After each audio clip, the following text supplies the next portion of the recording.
The slap of his palm against the concrete wall echoed louder than the helicopter blades overhead.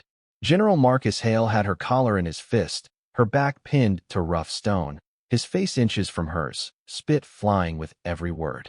Captain Elena Cruz didn't flinch. She'd survived worse than his fury. But she hadn't expected her own dog to turn on him first. Before I tell you what happened next, tell me in the comments where you're watching from. I love knowing who's listening. It started on a rooftop in a city nobody back home could find on a map. The mission had gone sideways, not because of Elena, but because of a call General Hale made from 200 miles away, sitting in an air-conditioned command tent while her squad bled on the ground.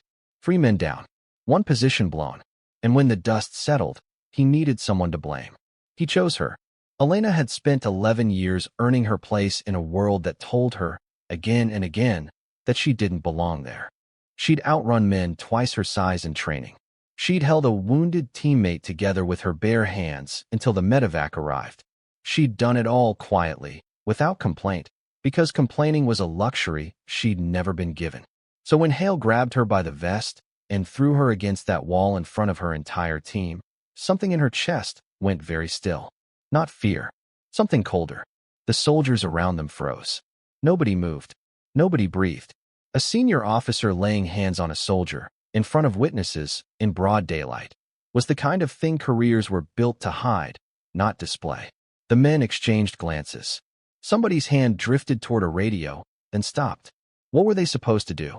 Who do you call when the man breaking the rules is the one who's supposed to enforce them?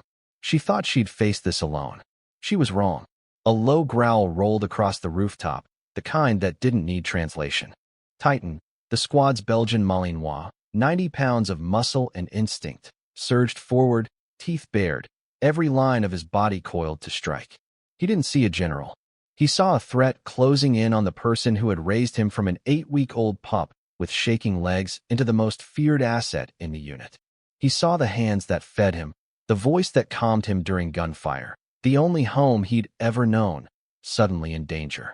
Hale froze, his fist still closed on Elena's collar, the dog's snarl filling the space between them like smoke.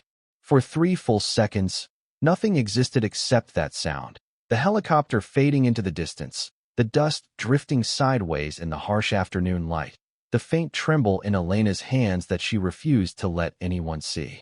The men behind them held their breath. One of them would later say it was the longest silence he'd ever lived through, and he'd lived through firefights.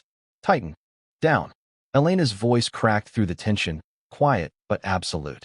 The dog hesitated, just a flicker, torn between the command he'd trained 1,000 times to obey and the instinct screaming at him to protect her.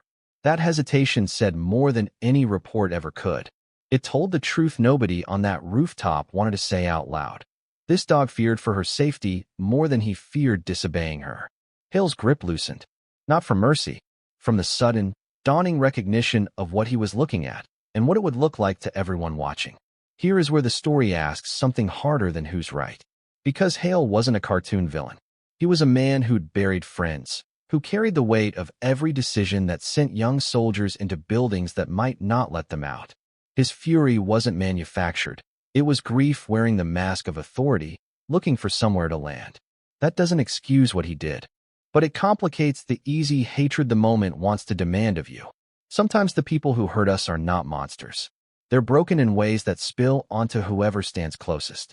Titan stayed low, eyes locked on Hale, his body trembling with restrained intensity, waiting for a word that never needed to come. Elena straightened her own collar with steady hands, looked the general directly in the eyes, and said nothing at all. Sometimes silence carries more weight than any accusation. The team watched her stand there, unshaken, unclaimed by fear, and something shifted in how they saw her. Not the captain who took orders. The one who'd earned the loyalty of an animal trained to kill, simply by being someone worth protecting. Word of what happened on that rooftop didn't stay on that rooftop. By the time the unit returned stateside, the story had traveled through every barracks that mattered, not as gossip, but as a quiet kind of reckoning.